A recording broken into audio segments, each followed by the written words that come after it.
Welcome everybody to this week, and oh boy, what a week it has been. This week has had its fair share of twists and turns. We got markets rattled, investors surprised, and a couple of curveballs thrown at us that nobody really ordered. This is the part of the show where we're going to rewind the tape and try to make sense of it all before we dive into your investing questions. We will start, oh boy, with the big surprise of the week. Canada Post workers, they walked off the job in a nationwide strike after the government announced some sweeping reforms to the postal system. Yeah, leave it to the government to stick their nose in for sure.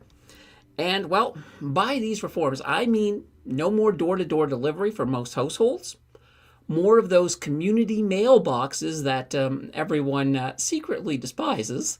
Rural post office offices, some of those could very well be closing or consolidating. And, well, slower delivery standards baked right into the plan. Slower delivery. Oh boy. I think they're slow enough as it is right now. I know if I see a delivery's coming by Canada Post instead of when I'm ordering it on Amazon, I'm like, oh God, I'll see it in a week. So the Canadian Union of Postal Workers, basically they said return to sender. Result is mail and parcels grinding to a halt across the country. Retailers, and oh gosh, you know what? I forgot to switch to my screen. This is our first week doing a monologue, so there's gonna be some snafus, I think. Retailers. So retailers are already calling it a crisis. Small businesses they're sweating over delayed shipments, and even birthday cards from poor old grandma. Those are going to be on back order as well. Oh boy, she doesn't look very happy, does she? Private couriers, of course, like UPS and FedEx, they're licking their chops to pick up more business. And over the long run, this strike could accelerate the shift towards private logistics networks and tech-driven last-mile delivery solutions. So yes, the postal system may be stuck in neutral, but for investors in logistics, this could be the spark that drives future growth. And one of the things I'll ask you guys, and we'll after we're finished the monologue, we'll talk about this, but does Canada Post even have a future?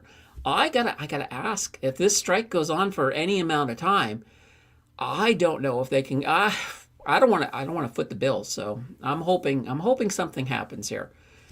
So let's switch gears and talk very quickly about some GDP data. So south of the border, the U.S. dropped a GDP revision that came in hotter than anyone expected. So we're talking 3.8% growth compared to the 3.3% analysts were braced for.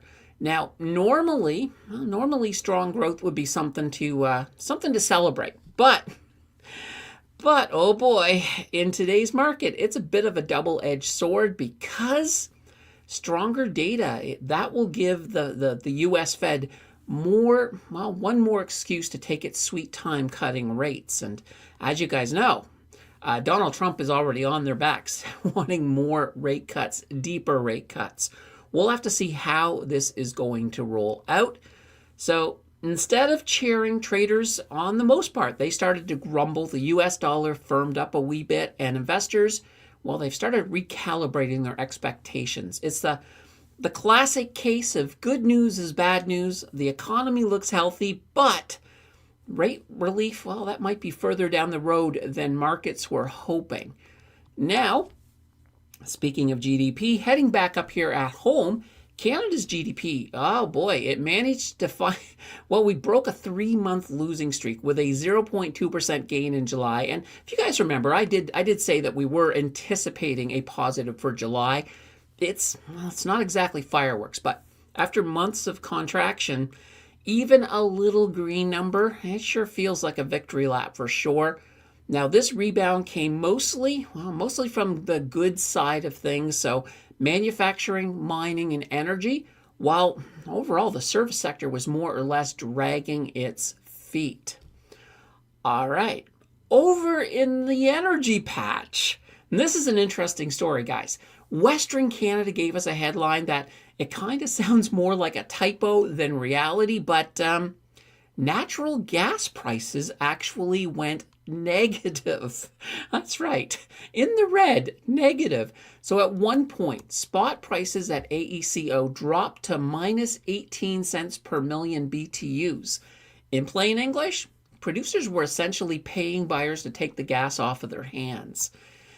Oh boy, the problem is basically a nasty cocktail of oversupply, pipeline bottlenecks, and, well, a weak demand from LNG projects that just aren't ramping up fast enough.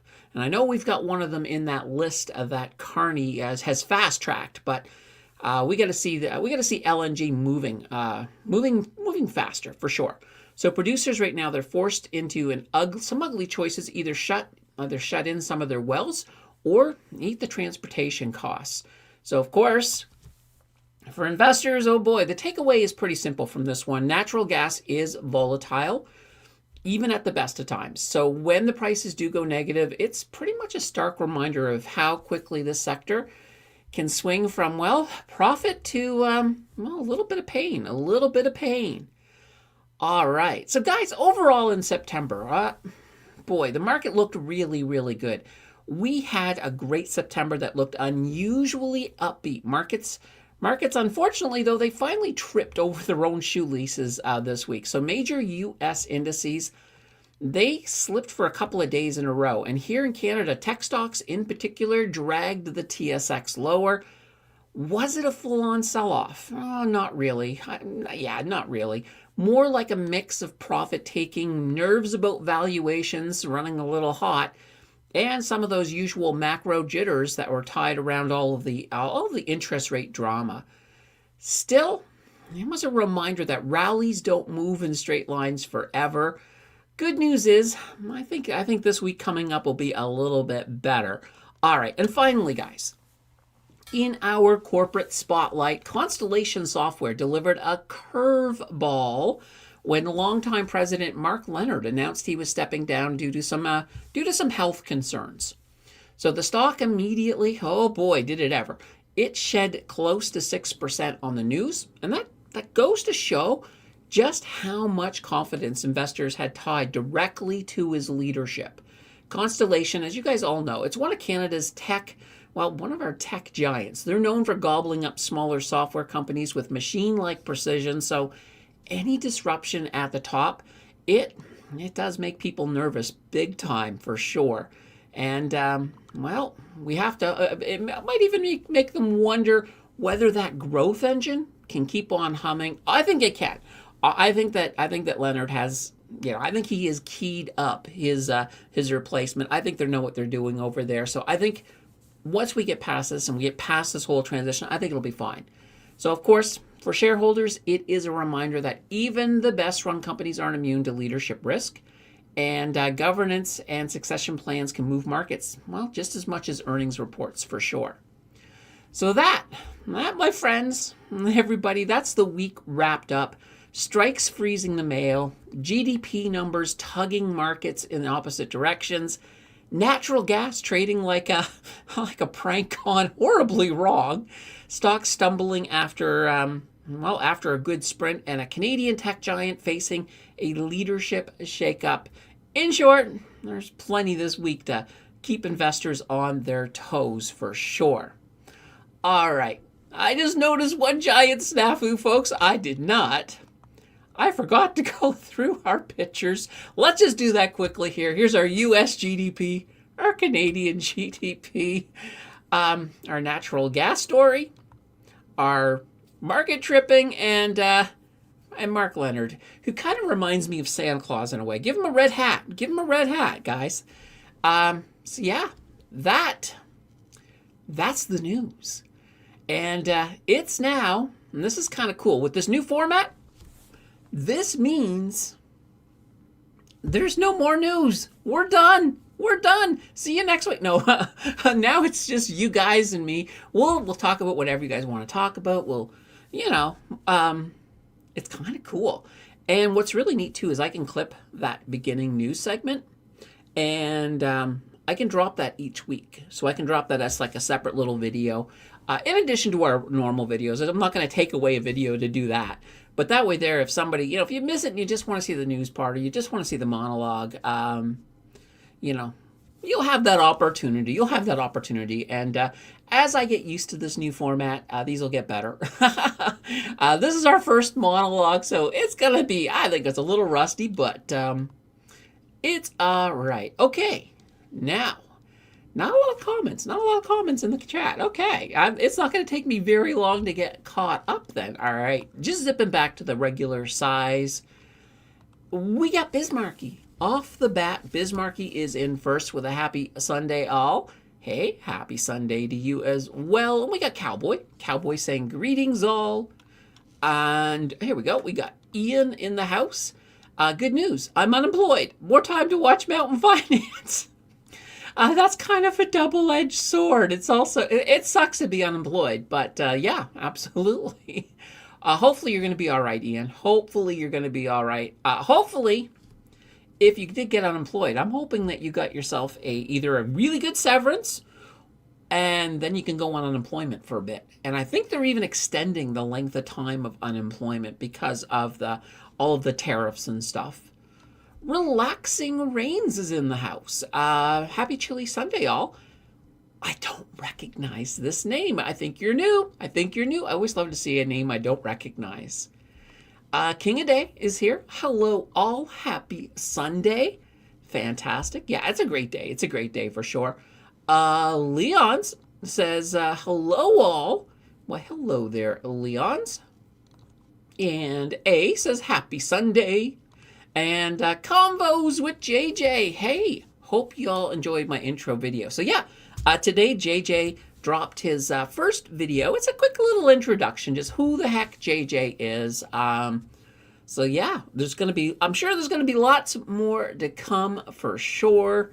I don't know if you dropped the link, JJ, but you can drop that link if you want to. Just guys, don't just, put it in another tab. Wait till the show's over. Silver Bear 46 says getting an echo in the stream. Oh, really? An echo? Oh, I don't like to hear that. Yeah, because we have, this is kind of the funny thing, Silverbean. So when I film regular videos, I have echo cancellation on. But for some reason here, when I turn echo cancellation on when I'm live streaming, it seems to cut. It seems to cause a bunch of cuts in the sound. So I'm hoping. I might have to. Maybe I just need to replace, or use a different mic. That might be where we're heading.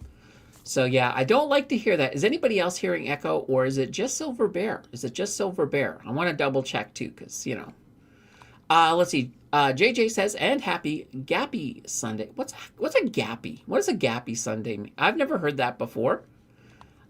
A says, do you anticipate Canadian dollar will go up? People divesting from USD or dollar acts as safe haven as we approach recession?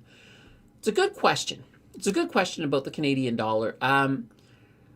Everybody and their dog, when it comes to economists, we've all been expecting the Canadian dollar to drop. We've all been expecting to have a pretty rough time with the tariffs. But amazingly enough, I don't want to say that our dollar is strong and it's doing fantastic, but it's doing better than expected. So will the Canadian dollar go up? It might go up a wee bit. I think it'll hold steady. I think it'll be more steady than that. I'm not anticipating a big drop in the dollar, at least not now. But that could change on a dime. All right, and guys, here is that QQQ. So when we get behind, so when I'm falling behind, throw a QQQ if it's directly to me and it's something you want me to address. Because when I have to start skipping over comments, I won't skip over a QQQ, but I will skip over other things. So for example, I'm going to come back to here. I'm going to come back, Get Rich, just a second. This comment here, Leon's comment saying, awesome video, JJ. I'm going to skip over that. Well, I would. If I was behind, I would skip over that. Whereas I'm not going to skip over this one here. So let's actually get to this question.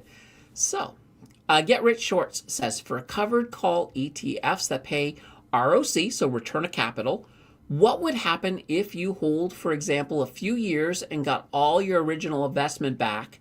Will the ETF be delisted? And if it continues to pay, how those pays taxed? Okay.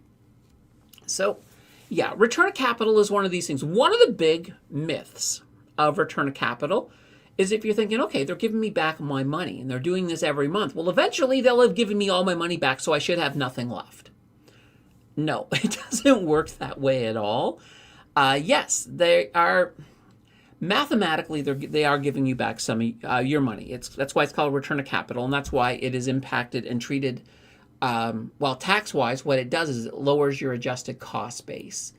Now, there is a limit to that. Your adjusted cost base is never going to go down to zero, not unless, of course, the company, were to go completely out of business. Because you got to realize, though, even as capital is being returned to you, the overall value of that ETF, it's going to be going up with the underlying assets, of course.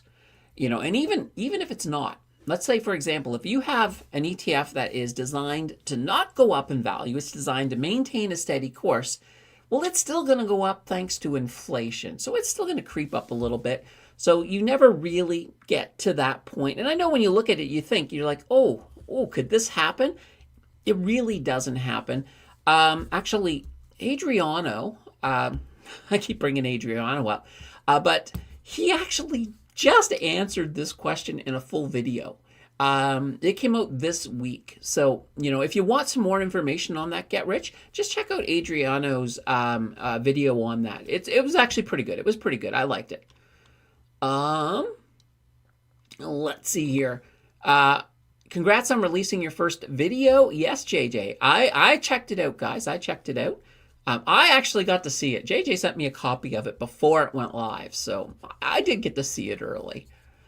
Roku says, happy Sunday, all. Oh, and guys, just so you know, coming up on JJ's channel, I don't know when. We haven't worked out the details yet, but I did agree to do a podcast with him for an episode, so I will be making an appearance there once we get those details worked out. Nothing's worked out yet.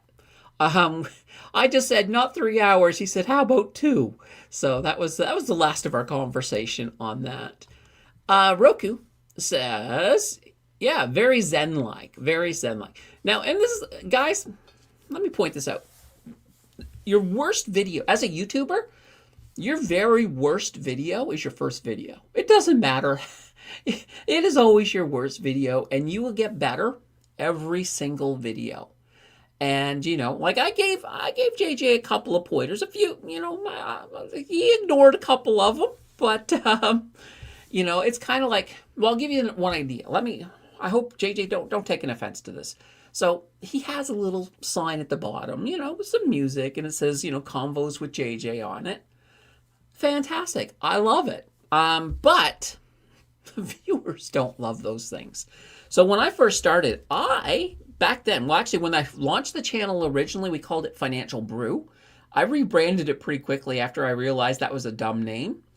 But I had a little thing up. It had little stock things going up through the words Financial Brew with some music. And it's interesting. After a little bit, I noticed that I got a lot of people who would click on the video, they would come in, and they wouldn't make it through that intro before clicking off. I was like, oh boy, that's a lot. So I removed it. And retention went up immediately. It was night and day. So, and a lot of the gurus out there, like the people who, have run YouTube channels about running YouTube channels, they all say the same thing. You can't really have it. Or if you're going to have it, at least be established first so that people, kind of like it. But that's just one little thing. Obviously, JJ has to make up his own mind for his channel, but that's kind of where I was coming from with that one suggestion. So you keep it if you want, but that's one of the things, that was one of my first early lessons as a YouTuber, But back to the channel, yeah, it will continue to get better. Any nervousness that comes through right now, gosh, you give yourself a year and you won't. You'll be like a totally different person on camera because you'll be just comfortable with it. It'll be a normal thing. All right, Rory is in the house with a good afternoon, and Jack is in the house. Good afternoon, everyone. Ian says I'm unemployed by choice. Nice. Now I will tell you. So technically, if you're unemployed by choice, that makes you ineligible for EI.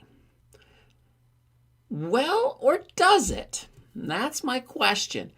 It doesn't hurt to appeal it, to still apply and appeal your case. And I will tell you this: every time I've been unemployed by choice, I've gotten EI every single time.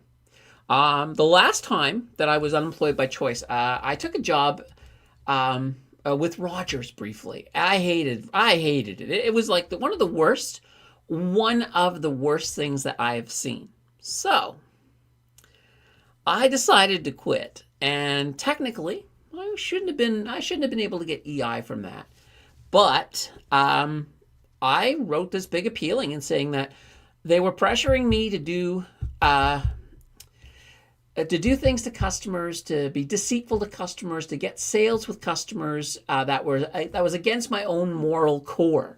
And I wrote a big thing about that, and they accepted it. They accepted it. I got EI. No problem. All right. Bismarcky, it's a busy Sunday football, baseball game, and mountain finance. Nice. Yeah. Oh yeah. It must be getting close to the end of the season there for the Canadian Football League. Is this a live video recording? No, we're Memorex. No. Yeah, it is. And here's the thing. I could easily, pre-prepare the monologue and do it up all fancy and have no mistakes and have no stumbles and not mispronounce a single word. I'm not going to do that because it's a live monologue. It will always be a live monologue as far as I'm concerned. So that's what I want it to be. Is it scripted? Yeah, I do script it. You 100%. I'm scripting it because that way there I get through the material. Well, I go off the script. I go off the script quite a bit, but it is scripted, but it is live. It is live. So, I want it to stay that way. Because, I'm okay with making mistakes. It's a normal thing.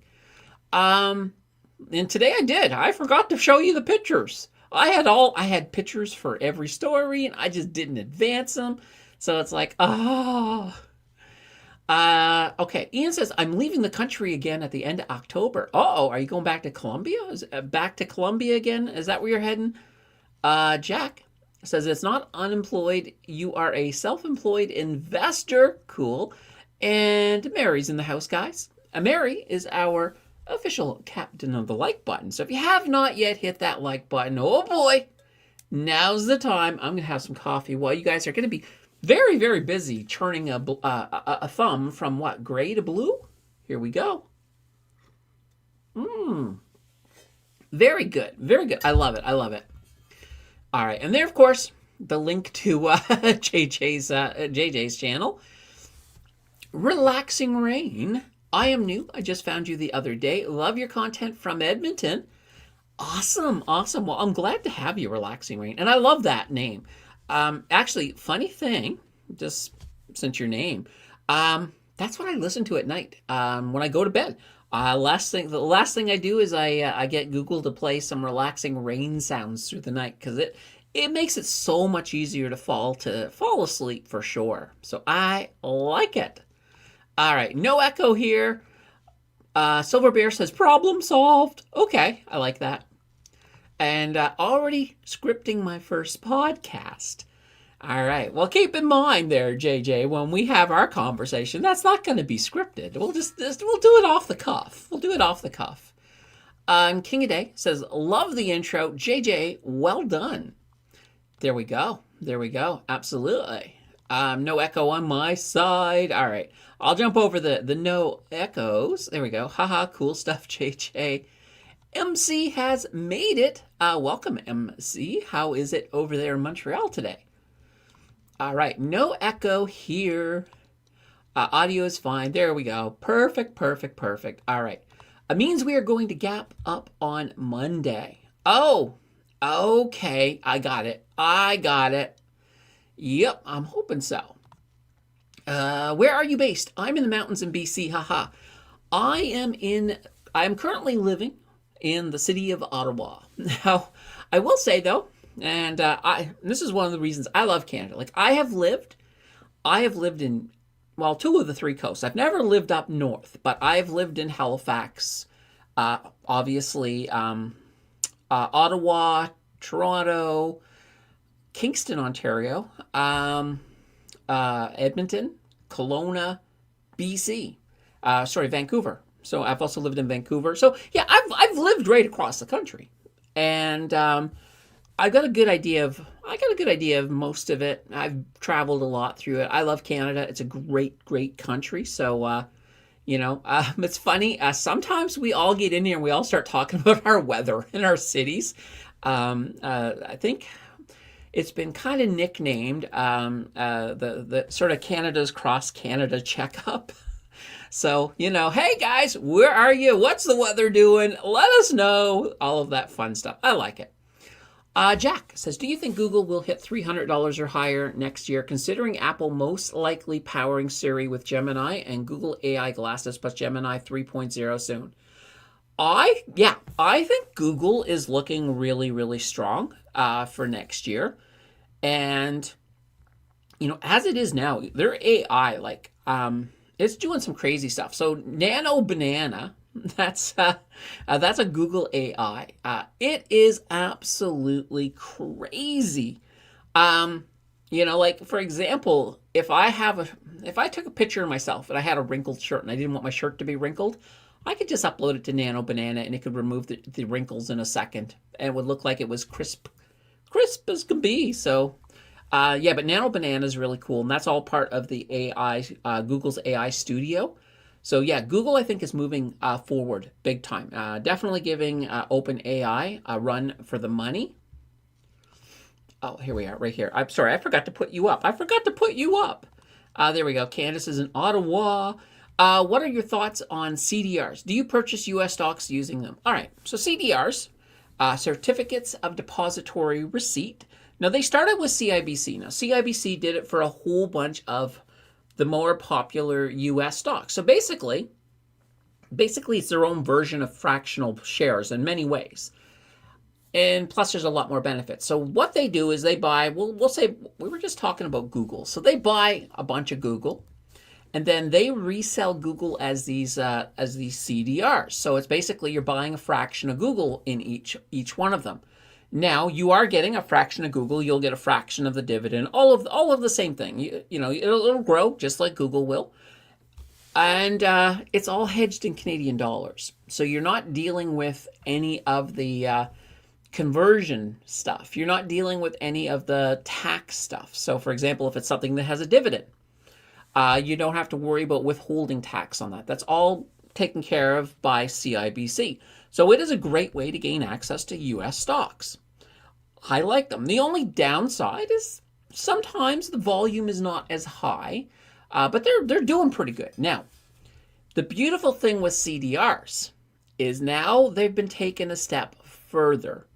So CIBC, they started by bringing a few German ones in, some of the more popular German companies, like some of their car companies, for example. And we're also starting to see them buy, oh boy, who the heck was that? I don't know if it wasn't iShares. Was it Global X? There is another one that has started with these as well. Or it could have been Horizon. I don't know. It was one of them. I'll have to look that up later. Guys, who is doing it? Please, my mind has gone blank. But yeah, so there's another company doing it as well, and they're giving access to a whole bunch of European CDRs. And this is great. This is a wonderful way for the average Canadian to gain exposure to a lot of stocks on the foreign markets. Instead of having to rely on an ETF, and there's some good ETFs, things like, you guys all know I love any of the all equity. So, either XEQT, FEQT, VEQT, CLQT. Oh, there's a whole bunch of them, good ones out there. All right. David says gold, 52.40 Canadian. All you need to know, the Canadian dollar is trash, like people that run the country. Gold's a safe bet, guys. Gold is predicted. Most economists believe gold is going to continue going up into 2026. So, yeah, I think gold is a very safe bet. Like, we've had a little bit of a contraction, and we will. When things start to look okay, we may see a little bit of retraction of gold. But we've got an administration down south that's going to keep investors on our toes, I think, for a while. So, yeah. It is, I think gold is going to be very, very, very safe over the next, 3 years, 3.5 years. All right. Oblique is in the house with a hey, y'all. Cowboy says, QQQ. What's your thoughts on the PMO finance people saying that the Liberal spending is not sustainable? I agree. But I will, this is kind of a double-edged. We know, the government was very clear that to deal with what's going on with the tariffs and to get our infrastructure engine going, they were gonna have to spend money to do that. Okay, I'm okay with that. I'm okay with it being, unsustainable for a little bit if we're getting the results. If we're not getting the results, then hell no, I'm not okay with it. So, it's kind of that thing, like it's still a little too early. We did see our first, what was it, 5? I think there was 5 that were fast-tracked, and they're supposed to be more fast-tracked by the Grey Cup. I'm going to give them benefit of the doubt until I see that next list. But if that next list is kind of as hokey as the first list, and I only say the first list is hokey. Like, I like everything on the first list. What I don't like is that these are all projects from that first list that were already, on the track to completion. They were going to be completed with or without being fast-tracked. I don't know how much fast-tracking those has actually benefited the country. So this next list, this is going to be the big important one. And I'll tell you, if they pull the same stunt on this, that benefit of the doubt will dry up really fast. But right now I'll give them the benefit of the doubt for sure. All right. Rory says, Perry's PII verse goes through all the cover call ETF myths. He has a new one out. Okay, perfect. Absolutely. And I'm probably going to do one of those. I was thinking about doing one. And then Adriana dropped one. And if Perry PII is going to drop one, I'm kind of like, let's let them have their run, but I will definitely do one of those down the road for sure. David says hard assets are rising in price partially to weaken currencies. Okay, fair enough. All right, I'm going to skip over if you're talking to somebody else, guys, those ones right now are going to get skipped. Bill says, I like the new format. Yeah, me too. I like the fact that I don't have to worry about trying to fit in the rest of the stories. Let's get it done. And here's the beautiful thing. If you're not here for the news, if you're here just for the conversation and the questions, then you know what? You can be 5-10 minutes late if you want, and you're not going to miss any of that for sure. Combos with JJ. I'm just gonna say JJ. My podcast with Gary Gill was over 3.5 hours long, all in one shot. Holy banana bread. That's long. So, okay, I didn't realize you already had one done. Fantastic. It looks like I won't be number one. And see, that was a doozy. He's going to release it sometime next week. Oh, this is his. So he did okay, never mind. Maybe I am going to be your first. I don't know. Let's see here. Rory says Gary is a good egg too. I like good eggs. For sure. Politicians never lie. November 4th budget will lead to mass unemployment plus other issues. Oh boy. Well, we'll see in November. MC says, loving all the news first. Yeah, it was kind of this thing. I was like, when I thought of it, I was like, why the heck have I not done this already? So I was pretty sure it would go pretty well. Let's see. We need to go to the polls ASAP. I don't think anybody's ready though. Let's look at this realistically. So if there's no, well, for one, the Liberals don't need a lot of support. They just need a tiny bit of support to survive a non-confidence vote. Well, the NDP, they don't have a lot of people, but they got enough to prop them up. And here's the reality. They have a leadership review. They have a leadership race on the boards. They're not ready for an election. They would more or less prop up the government, even if they didn't want to, because they're not ready. They're just simply not ready. So they're unrealistically, you won't see a vote of confidence, not in 2025. Maybe later in 2026, but not this year. Will says, good afternoon. Thinking about expanding my position in SPLT to par cash in. Also HSX in my non-reg for U.S. exposure with no income as a capital gains play down the road. So yeah, here, let me put it up. Whoa. Sorry, guys. I hate it when that happens. All right, here we go. I just want to bring up SPLT. So this here, guys, this is that Brompton Split Core Preferred Share ETF. So as you guys know, I'm weary of split cores. Individually, other than there's a few I like. But this here is an ETF that takes all of the concerns I have with split core and resolves it. Now let me show you. They've been doing pretty good. They've been moving up. Look at this. This has been a pretty good move. So other than you can see some of this disruption here, and this here was all around the Liberation Day. So, but yeah, for the most part, they're doing absolutely fantastic. You're getting a little bit of movement, a little bit of growth, and you're getting you're half decent. It's about 6% that ETF. So yeah, this here is definitely a better choice than I think an individual split core, for sure. All right.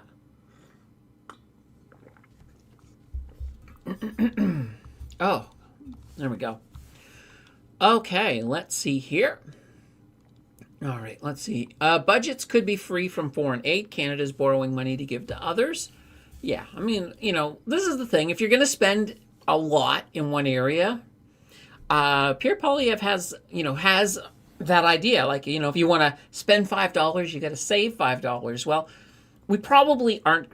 It's probably still going to be imbalanced, but still at the same time, find some areas where you can save that are not going to impact people, at least detrimentally. So just something to keep in mind. Kubo says, curious to know if you have any plays for a swing position. Mine is BM and ARC. Yes, I have. I think I got 4 or 5 active swing trades that are on the go right now. Now, I will say, I'm not going to tell you what they all are. Not here. That is one of the benefits of being a channel member. The channel members, anytime I make changes to the swing portfolio, they get an email. Like, I haven't done a lot in the last week with that portfolio. Particularly, I just haven't found that entry point that I was looking for. But I need to get another trade going. ASAP. All right. Let's see here. Politician says, do you think AEM has run too far already? AEM, let's take a look.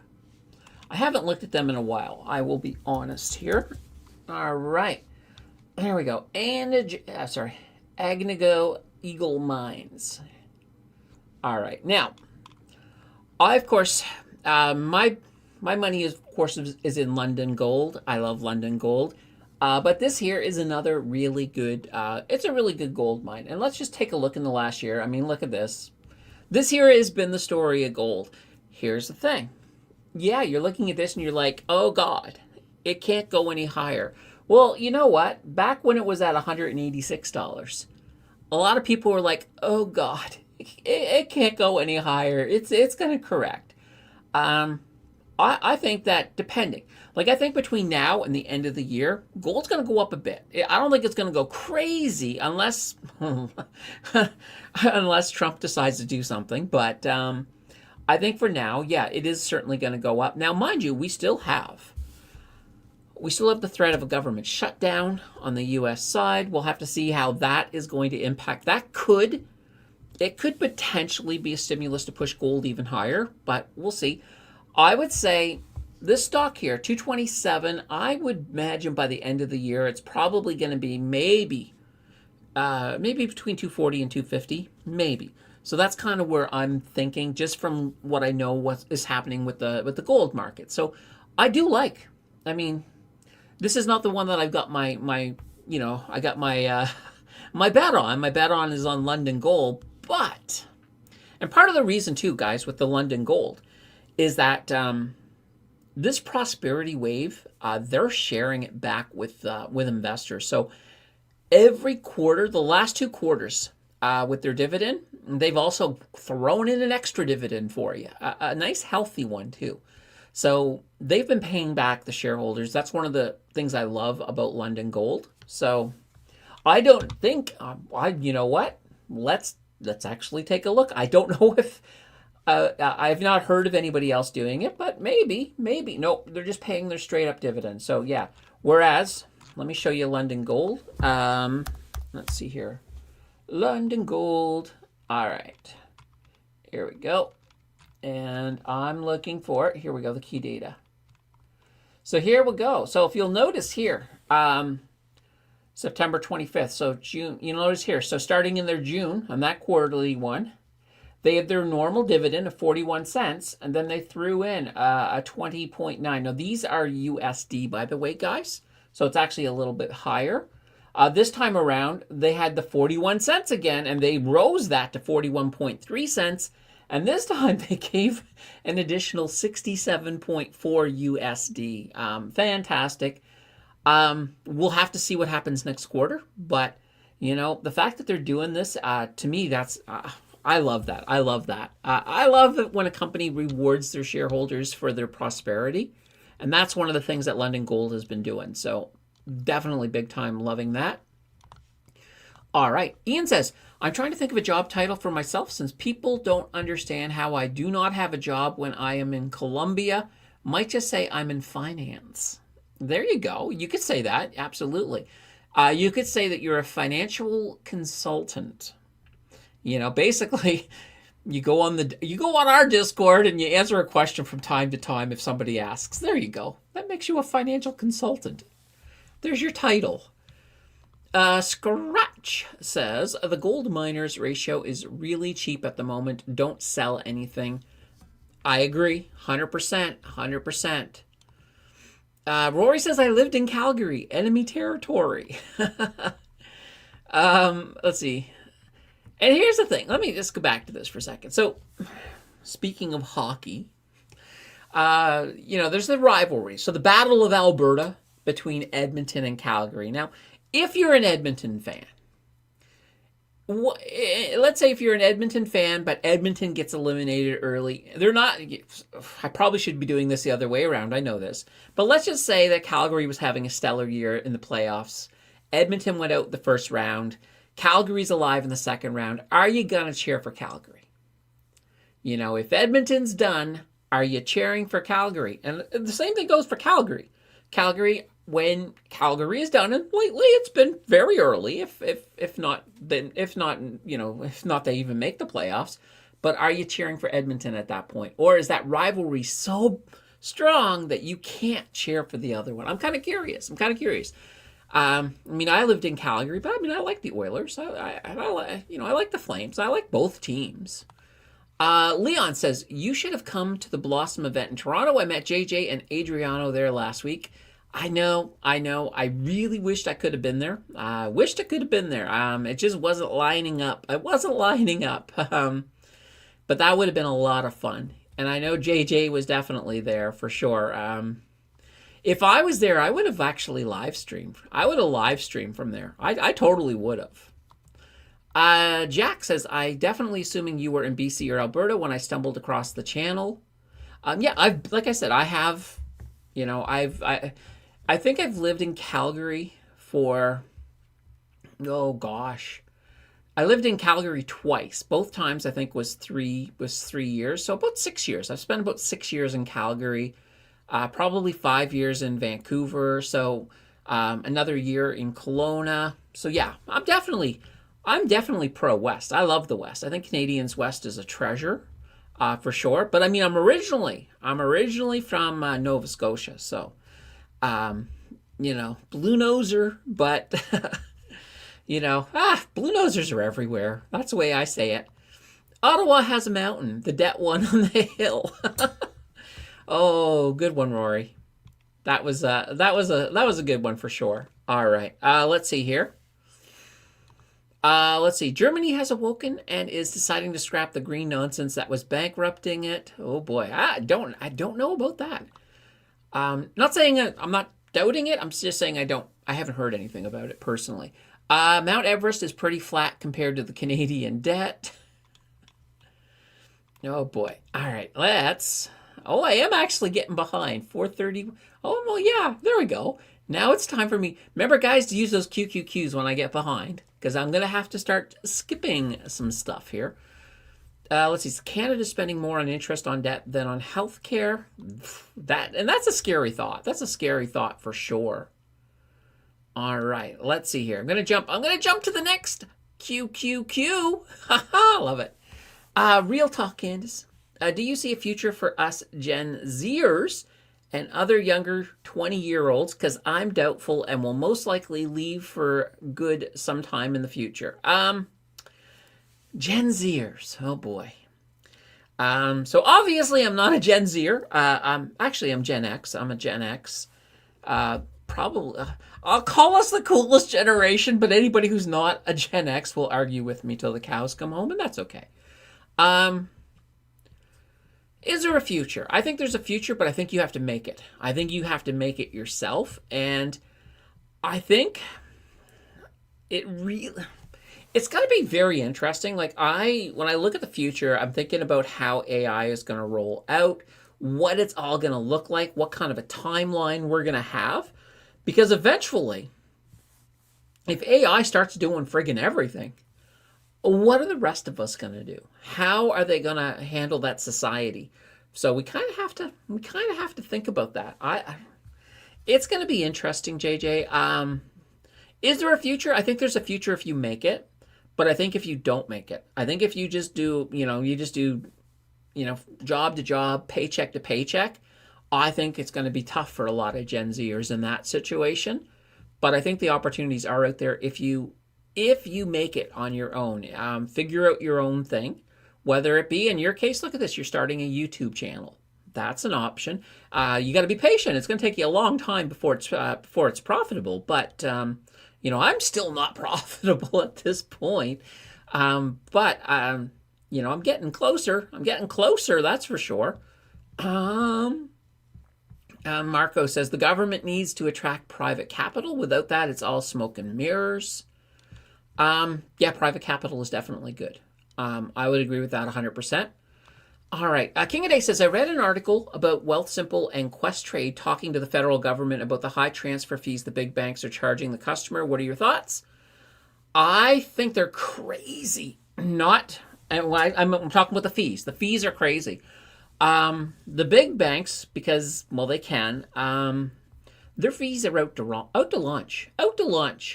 Like I've got a bank account. I still have my bank account with Scotiabank, and quite honestly, if you want to hold that that account open, you're paying about $16 a month, almost $17, I think. It's crazy, the fees, and then you got transfer fees and everything else. Yeah, I would love to see the government, and I hate the government sort of ruling on things, but when it comes to some of those fees, I'd love to see those get knocked back a little bit, for sure, or at least some kind of a limit put on them. But now, mind you, Oh, mind you, that could hurt. That could hurt some of my bank investments at the same time because all of those fees, that's just pure profit for the banks. Pure profit. Nothing but profit. Profit all the way down. Jack says, keeping the housing market so artificially inflated, forcing people to prioritize rent over investments, innovation, developing industrial resource business sectors. Whew, I need a breath after that. Yeah. I mean, rents should not be where they're at today. Just the fact that the housing market has exploded. Like you look, if you go back to let's go back to the 70s. You could have a job in the 70s, just a regular half decent job, and you could afford to get a house. It's not that way right now. Many families, even if both people are working, they still can't afford a house. In fact, they still probably, even to rent, they probably need at least a roommate as well. I mean, it's not a good situation out there. I think there needs to be a lot more improvement there. We do need affordable housing, but I say for everybody, not just the low class, not just the middle class. I'm not worried about anybody above the middle class, honestly, but some of these prices, absolutely. And I think a part of it is that I hate to attack investors because that's what we're all about here, but investors, I mean, when they kind of turned houses into into a more of an investment than a place to live, that certainly helped. That certainly helped drive up prices too. So what can I say? All right, Jim is in the house with a hey, and Cowboy. Let's see, we need to build stuff, not talk about building stuff. Action, not phony photo ops in Ontario. Yeah, absolutely. Let's get a hammer to a nail, folks. I don't want you to tell me about the hammer. I want to see the hammer hit the nail. That's what I want to see. Government housing, a terrible idea. Yeah, I don't think the government needs to be running housing. I think what the government needs to do is simply stand back, remove red tape, allow things to happen fast. But yeah, and taxes, taxes, oh God. Don't get me started on taxes. That's for sure. Okay. Let's see here. Government want to be rent collectors. Oh boy. A says, is there a downside with REITs coming up through rates are coming down? Why is the EPS so much higher than total annual dividend for Killam Properties, KMP? All right, let's go. Let's take a look at KMP here. All right. Oh, I've never liked Killam. I've never liked them. I'm just talking about the company in general, not the investment. But I've always found them to be, I don't know. I've always just thought of them as being a little snotty. But let's take a look here. So yeah, okay, their earnings per share sitting at 4.97. Their dividend, it's low. It's fairly low, absolutely. Monthly dividend, 6 cents per share. So I'm going to come back here to the 3-year on this here. And you can sort of see in this picture, oh boy, definitely a lot of volatility so far, and we can see it. Now, for me, the most important part is right about here. So this here is where the rate cut started initially, and they exploded. Pretty much all the REITs did this, and then they retraced. As we head into down in here, this is Liberation Day. Come back, and now they're retreating again a bit. So yeah, this is kind of one of these ones that there seems to be a lot of volatility. Because I want to compare this. Here, let me just pull up I'm going to pull up a different REIT here. Let's see here. Let's go with AP.UN. Haven't looked at them. So these are Allied Properties. All right. So I just wanted a bit of a comparison here, and I'm going to come back to this 3-year. All right, and so here we can sort of see everything kind of dropping down, and here was their little bit of a move up. So as you can see, this began right here when the first rate hikes began, or rate cuts, moved up, and then we had all of the immigration stuff and everything that drove REITs back down. But now they're starting to move up again. And keep in mind, this last rate cut it has not hit, like it has not filtered through to this part of the economy yet. It's still to come. So, but it gives you a general idea. Now, when you look here, you can sort of see there's a lot more volatility there. I don't like that. It's one of the reasons I think looking at this, if I had to choose between KMP and AP, I'm probably going with AP. Now, dividend-wise, AP, let's pull them up. They're actually paying you a bigger dividend, 8.443%. So you're getting more money for your buck. You're getting at least a little bit better movement right now. So that's kind of the way I would look at it. So yeah. I think REITs are going to be fine. Now, all of my currently right now, I'm not in any REITs. I am not any individual REITs. I am in RMAX. Let's just pull up RMAX here. So this here is just it's the Hamilton REITs Yield Maximizer. It is an income play. I'm fine with that. Let's pull up. I'll pull up the 3-year. And you'll see with this one here, it did the same thing. It did that same spike. It, exploded, went up. Then it came back down. Here's Liberation Day. And now it's slowly moving back up. I'm liking that. Now, what I like about RMAX is 2 things. One, it's got a good dividend. It's not a huge dividend. Like, it's only, let's see here. Where is it? Currently, yeah, here it is. It's just shy of 10%, so 9.8%. But what I do like about RMAX, and just pulling this back up here, is that they are 50% of their investment, of their portfolio, of their basket is U.S. stocks or U.S. REITs. The other 50% is Canadian REITs. So this is giving me geographical REIT exposure. And what's beautiful with that is that because we got a rate cut in the U.S. and a rate cut in Canada, I think that's going to benefit these guys a little bit here. But here's the thing. This for me, it is an income play. I want to see it go up. I'd love to see it go up, but I don't have high expectations. Like if it goes flat, I'm still happy with it for now because that's kind of what it's. I'm okay with the income aspect of it. All right, let's see here. Jack says, liberals don't even understand how a country's budget works. They won't care to hate it. All right, and guys, I am gonna try to skip over some of the politics. So let's see here. Candace, do you know a list of all Canadian ETFs? No, I do not. I had, at one point, I had a list of all of the major income ones and when they paid their dividend. Because I actually I designed the list myself to. I did a video on how to get weekly paydays. So I was looking through all of the high-paying dividends. I would like to do something like that again, but I don't have a definitive list right now. And I'll tell you, right now there's so many new ETFs, and they're exploding. ETFs have been exploding in popularity in 2025.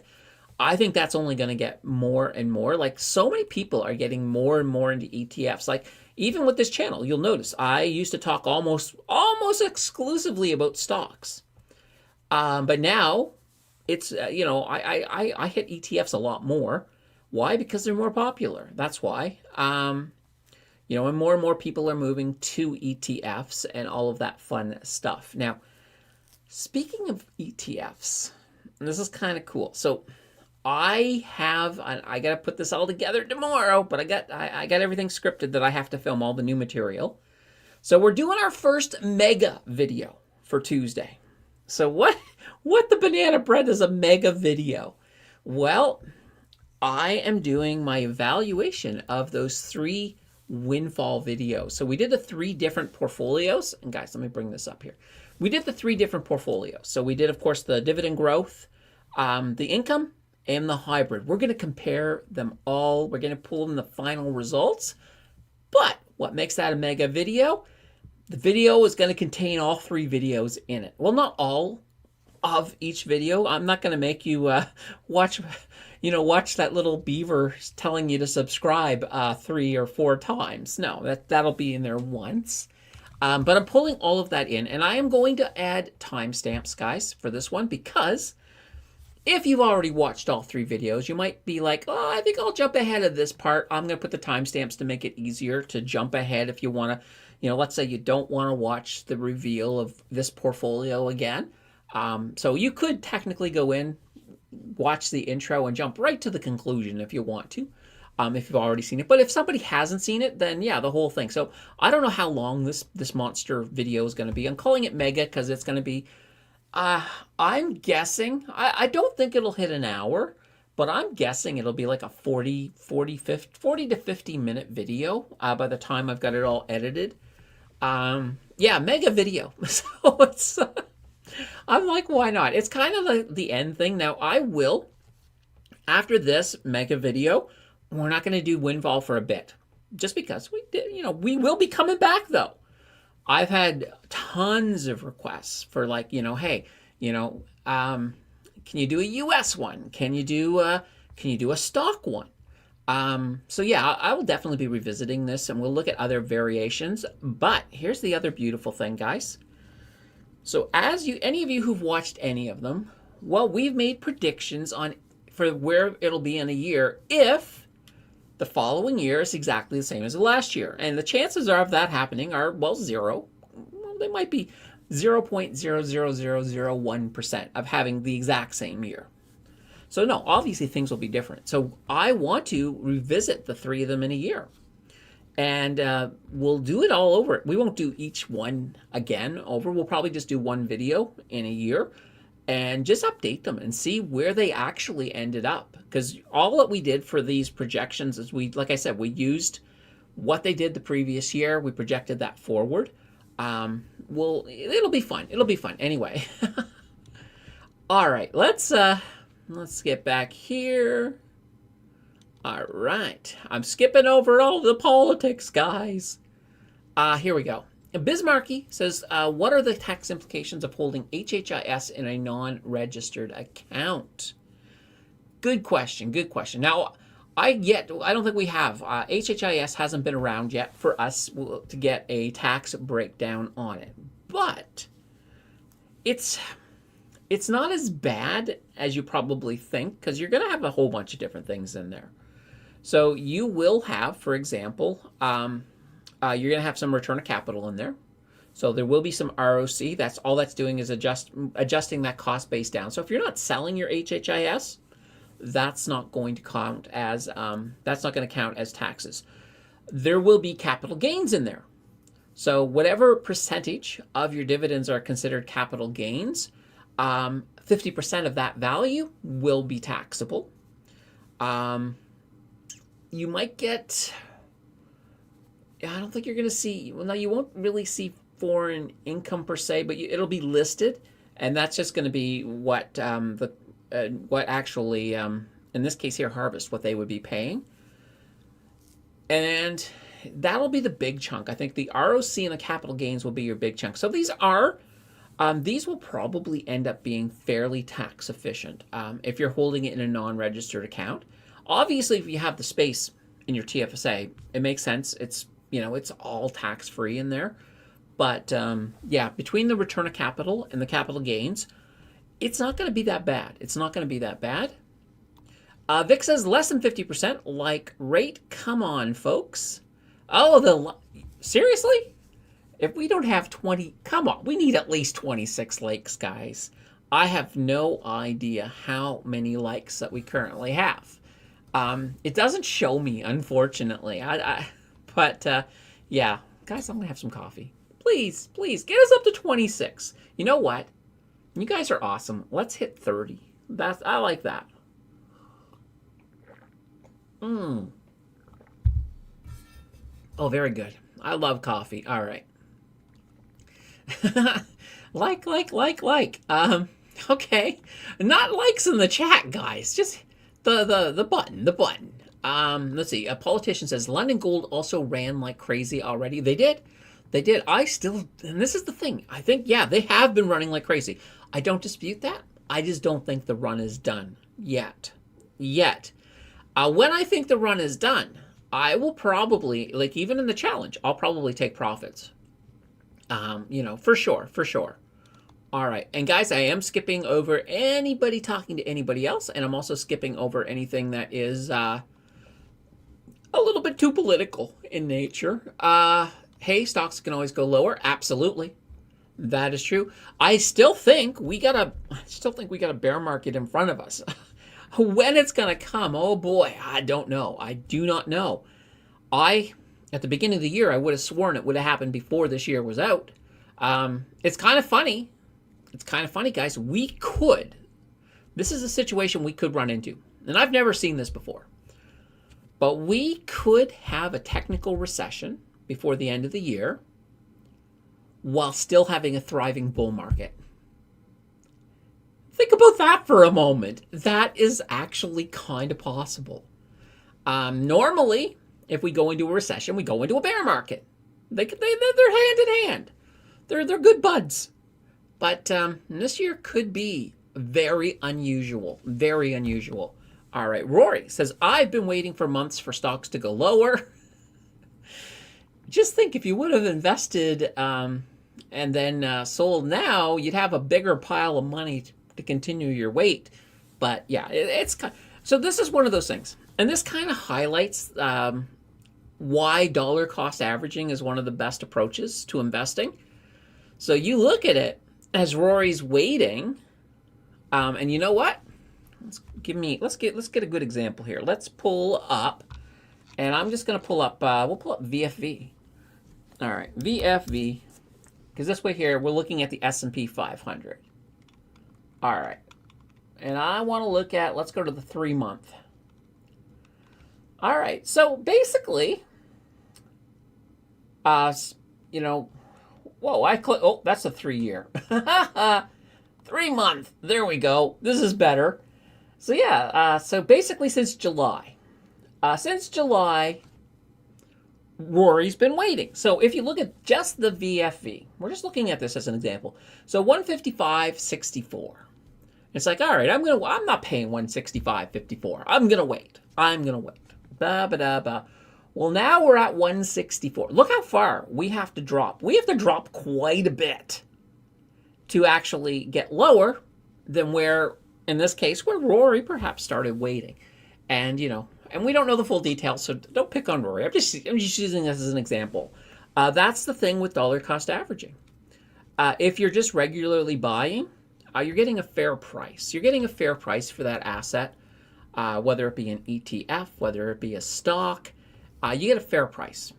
Sometimes playing the waiting game can really bite you in the butt. Sometimes it can as you keep waiting. And a lot of times, if you keep waiting, so, if you're that person who did start waiting at around 154, I think that's where we said we were. So, yeah, if you started waiting at 154, as it gets higher and you're sitting at 164, you're like, I really know it's going to finally come down. It's going to finally come down. There's no point in dollar cost averaging at this point. Well, unfortunately, we just don't know. We don't know because a lot of people thought that, oh yeah, it's really going to come down when we were at 158. They thought that when we were at 155. A lot of people thought that when we were at 153. Will it come down? Yes, absolutely. But when? When will it come down? Nobody knows. And right now, the market just keeps on, despite what the economy is doing, the market just keeps on ticking.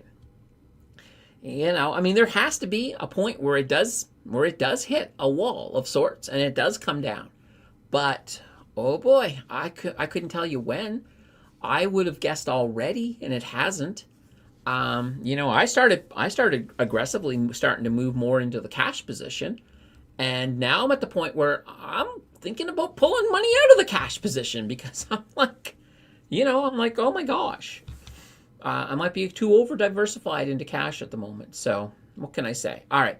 Jack says, not me, still plenty of undervalued plays out there. Absolutely. Oh, guys, speaking of undervalued plays, I did put out a post today. So I need your ideas for that final video. So normally the channel members video is the last video of the month, but that's our finale for the Windfall series. So I had to push it ahead 1 week. So first, the second visit. So basically Friday's video, the members are going to choose. Like I will need to put together a list by no later than Monday because I script this on Wednesday. So I will have a list out soon. But yeah, if you want your ideas on that list, head over to the community tab. and it's there. Just take a look at it.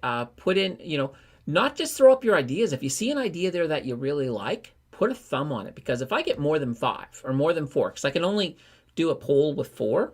We used to be able to do 5, but then YouTube took one back. Why? I don't know. So yeah, if there's more than 4, I will go with the ones that have the most thumbs. So if you thumbs them up, the ones you like, that will help increase. Even if it's not the one you suggested, if you see one there that you really like, thumb it up. Just that and then the channel members, they'll have the final say on which one I'm gonna do. And they always make a good choice. They're awesome. The channel members rock. And I know we got a lot more channel members right now. Like I know yesterday on Wednesday, I gifted 5 channel memberships. So another 5 new people. I love it. I love it. All right. Rory says, I need a bigger welfare check. Okay. Oh, dear. All right. Let's jump ahead here a little bit. All right. Jack says, haha, I'm collecting and have a job under the table. Oh, all right. I thought I had gotten past all of the welfare stuff, but I guess not. That's the real Canadian dream, to have a chance of saving after basic bills. Yeah, but you can legally do it, right? By having a nice income coming out of your TFSA tax-free. And then, because it doesn't count as income. So all of your supports are fine. All right. Rory says, no, I cheer for Toronto. Oh, boy. I didn't think anybody cheered for Toronto outside of Toronto fans, but all right, fair enough. Gursky says, hello, I hope I didn't miss too much. Yeah, just the beginning, but you can always double back later if you want. Cowboy, let's see, the Calgary problem, every spring the golf courses are covered in flames. Oh boy. Oh, poor Calgary. This is turning into a Calgary flaming session. Whoa! Did you see what I did there? All right. Oral oil slick. There we go. Can't blame Alberta for wanting to bail would ruin Canada. I hope it never happens. I really hope it never happens. All right. Gursky says, I picked up 30 GLCL, 50 more Biggie, and 300 MSTE at the end of the week. You got a little bit of a discount too, not too shabby. All of the oil is on Edmonton's east side by Baseline Road, Clover Bar. All right. Oh my God! Now I know how far behind I am, because this comment was quite a while ago. What time is it? Holy banana bread! I'm really far behind. Gen X number 1. 1984 is number 1. 1984 was a good year, but. AI already here, taking over. All right. Digital ID required now to work in. I heard this. I did hear this, and it's interesting. I don't know if it was for everybody or just for people who, were immigrants, immigration to the country. So it wasn't clear. I didn't hear all of it though. So that's kind of an interesting thing. Yeah. All right. Now. See, my nephew graduated high school and actually does not know Europe or Africa are even continents or what a continent is. 18, really? Oh boy. I thought that was like elementary school. They teach you the continents. Oh boy. Maybe schools have changed since I was there. Cowboy, pretty tough inflation is outpassing wages. Abused AI to graduate. Oh boy. All right. Here's the QQQ. What will happen to the market when all the baby boomer even Gen X pull out and go to bonds, GICs, to avoid major downturns? It depends. The baby boomers are going to pull out because they're going to start utilizing a lot of that money for retirement, obviously. And there's a lot of them who probably will have to sell stocks just to make ends meet because, it depends. Also, at the same time, there's a lot of them that do have at least their house. They can sell their house, live off of that. There's also the whole idea of reverse mortgage. I find that a little sketchy, but I know that there are people who swear by it. It'll be interesting. Now, with Gen X, I think it depends. I think the older Gen X will probably fall more into that baby boomer camp. I think the younger Gen X are probably hip enough to have made some better investment choices. So that could be very interesting. And I think bonds and GICs, I think people, if you've been around investing for a while, I think you're kind of getting the idea that those aren't the best ways to really preserve your money. Um, I honestly, I would rather put my money in gold if we're getting a major downturn than a bond or a GIC. All right, let's see here. Grizzly says I pay almost 60 at Scotia. Oh boy, that's a lot. That's a lot of service charges. All right. Let's see. Wait until the boomers start passing and that wealth is forced down. Yeah, it'll be interesting to see. Now, here's that thing. A lot of boomers. I know there's a lot of boomers who are planning not to give their money to the Gen X gen. They might be passing them on like skipping gens. So we'll have to see. It'll be interesting. I mean, all of that wealth will have to be moved for sure. All right. Oh, let's have some more fluid here. All right, JJ says, I still have CIBC as a primary bank account for business avenues and transactions. Otherwise, EQ Bank and Wealth Simple completely, they should have called themselves Wealth Simply. I would have loved that. Wealth Simple completely satisfy my needs. The future of banking is definitely going up. Yeah, like quite literally, I'm looking forward to the day I can completely say goodbye to Scotiabank. And it's getting close. Like EQ Bank has pretty much everything, but there's one thing. No, I think now you can actually cash checks now with EQ Bank. So I think I'm probably really close. I might have to walk over there and just cancel that Scotiabank account because you can't cancel. I don't think you can cancel on the phone. They make it as hard as and inconvenient as possible. Ian says, I'm giving my house to my daughter. Only way I can see her getting a house. Oh, yeah. That's unfortunate. Well, that might be one way for Gen Xers and Gen Zs and, oh yeah, the millennials. Can't forget millennials. Might be one way that they can get houses. Bismarcky, here in Toronto area, it's not unusual to have 3 generations of families living in the same house. I can see that. Oh, I can definitely see that. Let's see, Cowboys. 60s, one income paid for everything. Now multiple incomes and hungry. I know. Yeah, exactly. In the 60s and even the 70s, I think it was the 80s when things started to slip, and then definitely slipped by the end of the century for sure. QQQ. Also, I write off my second bedroom as an office space for my business, so that's good at least. Otherwise, rent is hefty. If you don't have a side business, hustle everywhere for sure. Yeah, I mean, you got to take advantage.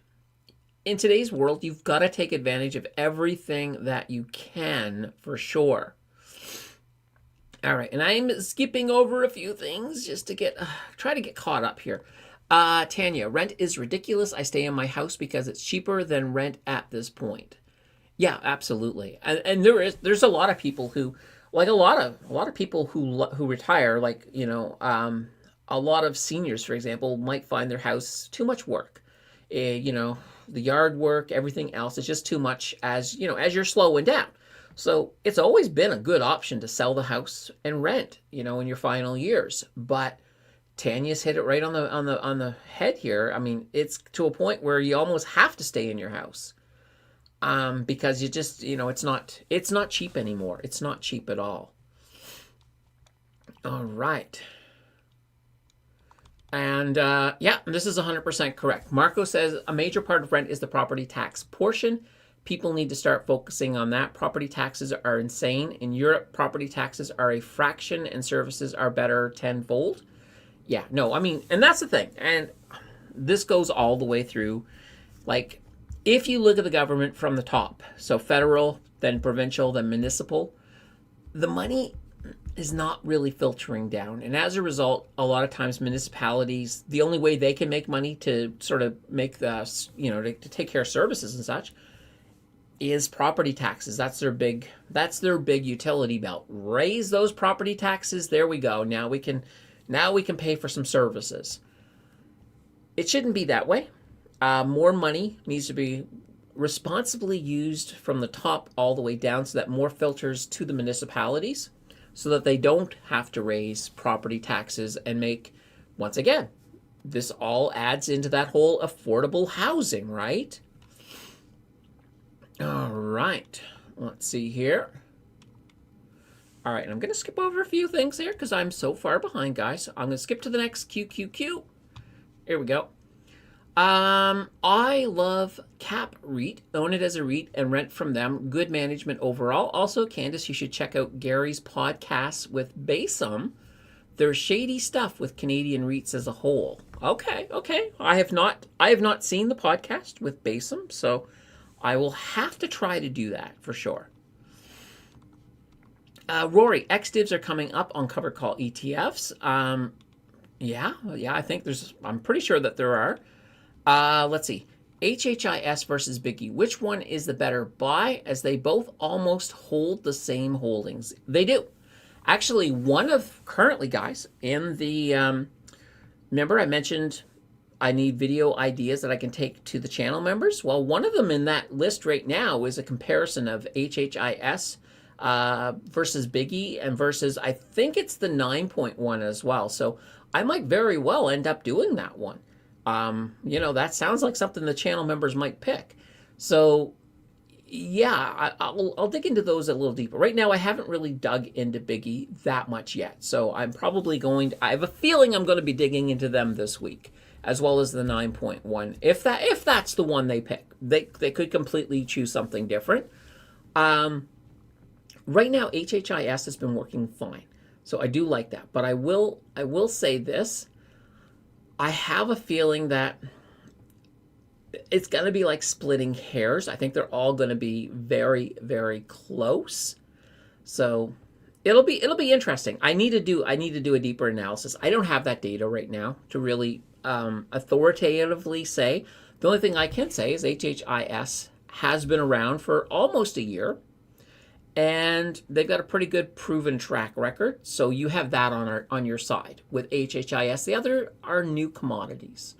So, sometimes there's that saying, if it isn't broken, why fix it? There is that. So, but I do love, I love Evolve. Evolve is one of my favorite ETF companies. So I know, I'm pretty sure Biggie will be absolutely great. And 9 points unproven, but everything I've seen from them when it comes to, now they're only unproven with covered calls. Everything I've seen from them so far, I like what I've heard. So I have a feeling that'll be a tough one to come up with. Let me see. Oh, you made me jump off the couch because I heard a Meg video. Hilarious. All right, let's see here. JJ, you're using the QQQs. JJ's the only one using those QQQs. Guys, when I am far behind, and right now, just to give you an idea, this post was done at 5:07. Right now it's 5:24. So I'm behind. I'm absolutely behind. So use your QQQs. If you want me to not skip you, then put a QQQ in front of it. But make sure it's, if you're just making a comment, it's okay if I skip. It's okay to skip that. So don't put a QQQ in front of that. But if you want me to address something, then put a QQQ in front of it. All right, let's see. JJ says, I'm doing some community service as we speak, landscaping and yard work for my senior neighbor for free. It's quite satisfying. 20 degrees in the Villeray Saint Michel area. Ooh. Yeah, it's a pretty nice day. It's a pretty nice day. Actually, even the last few, this whole week has been nice. Even night, I've been able to leave my window open, which is fantastic. So, all right, let's see here. A Scratch says, I published a video in the General Stock Talk on the Elliott Wave Theory related to gold. You might want to take a look. Okay. Elliott Wave Theory related to gold. Elliott Wave Theory. All right, you know what, Scratch? Just give me a second here. I am going to take a screenshot of your comment here because I'll be like, what did Scratch want me to look at later? Now I got that as a screenshot. So that way there I'll remember to do it. Rory says, just watch the Mountain Climber game on The Price is Right. I loved that game. He had the little oh as he was going up. Yeah, I thought that was fantastic. Lisa's in the house with a hi, everyone. Cowboy, reverse mortgages is a scam ripoff. 45% is max you can pull, and the interest is extreme. Oh yeah, I didn't say I liked reverse mortgages. Like I said, I find them to be a really seedy for sure.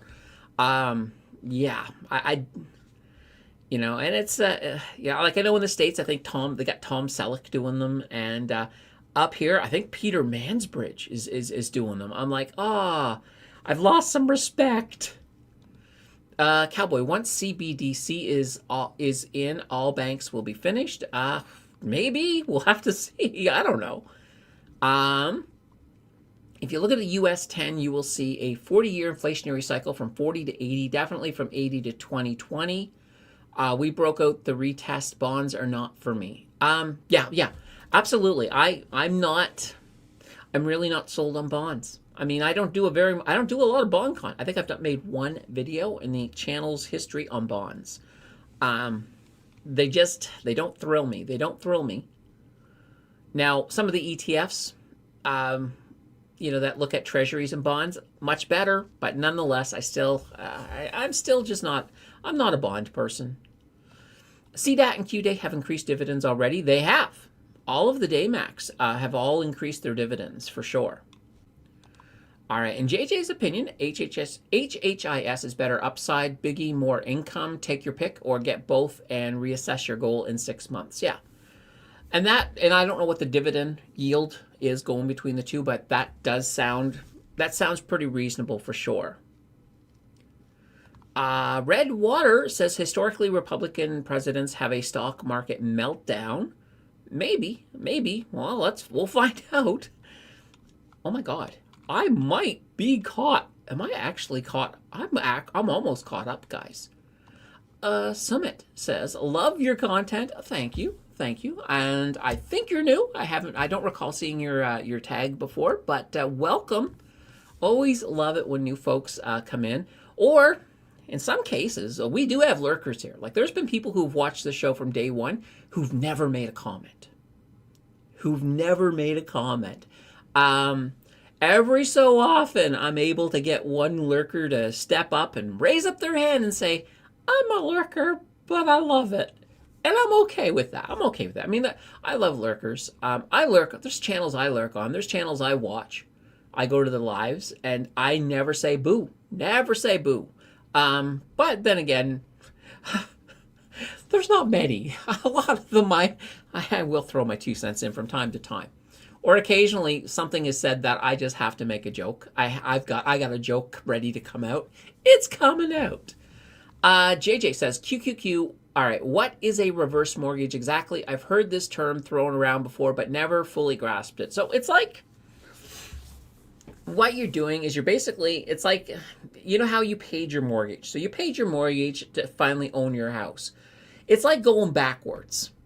They're paying you monthly, but eventually they pretty much own your house at the end of it. So at the end of it, they get your house, but you've lived off of that. But there is interest, as you know, and it's a big interest. And the problem is if you live really, really long, you could eventually get to a point where, where they could start charging you rent because they're like, you've already received all of the money.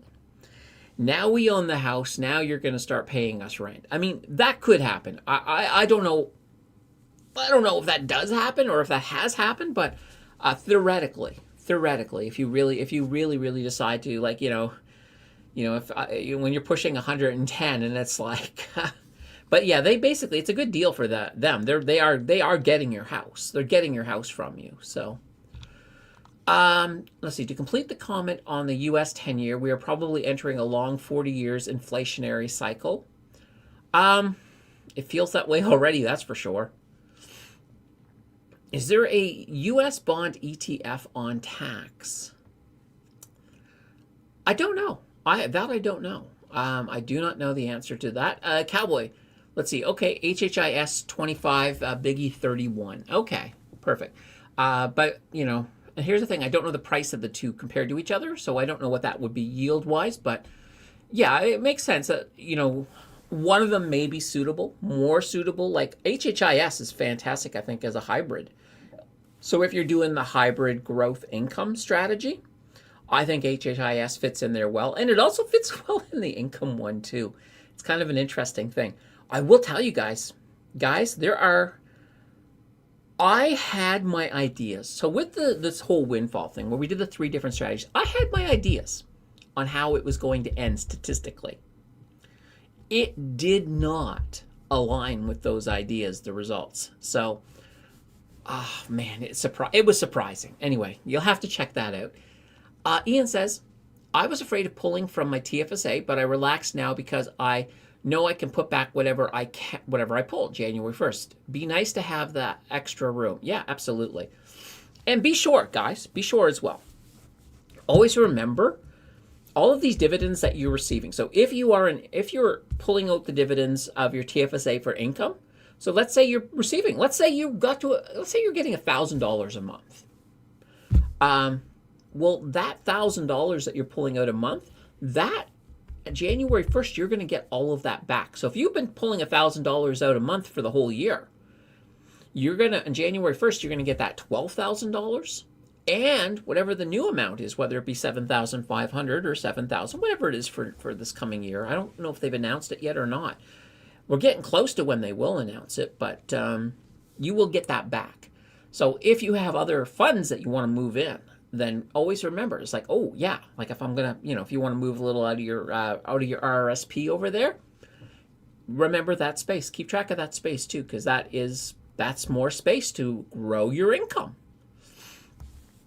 Grizzly says, I'm a lurker for sure. All right, yeah, but you show up from time to time. You make the odd comment. It's like at a slumber party, how Dad sticks his head in every so often just to say, "Hey, what are you girls doing?"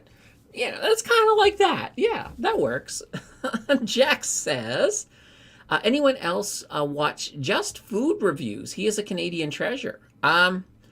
No. I don't watch a lot of food. I watch more food stuff than I want to watch. I will just say that. That's because Jill loves food stuff. I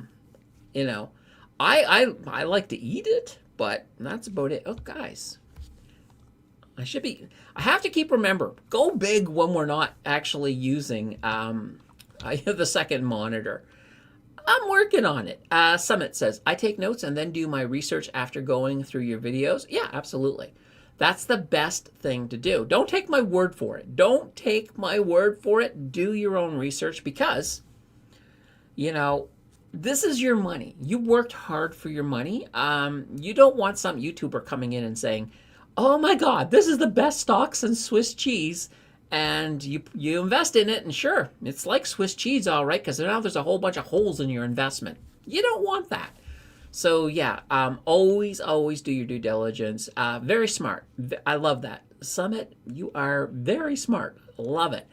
King of Day says my max planned allocation to crypto is 6,000. I'm currently at 5,800. Okay, my BTC is up. Oh. Holy banana bread. Look at this. 433.55%. Ethereum up 177.83%. I can't get myself to add the extra 200 at this price. Candace to the rescue. Thanks. Yeah, it's hard. It's hard to jump in at this price. Now, the good news, I guess, in your case, is that we will eventually get a crypto winner of some sort. So what you might want to wait for right now is all it takes is for Trump to say something negative about crypto and it will knock the price down quite a bit. That might be your opportunity, or you could always wait till you could wait for your crypto winner. It will come. I don't know when it's coming.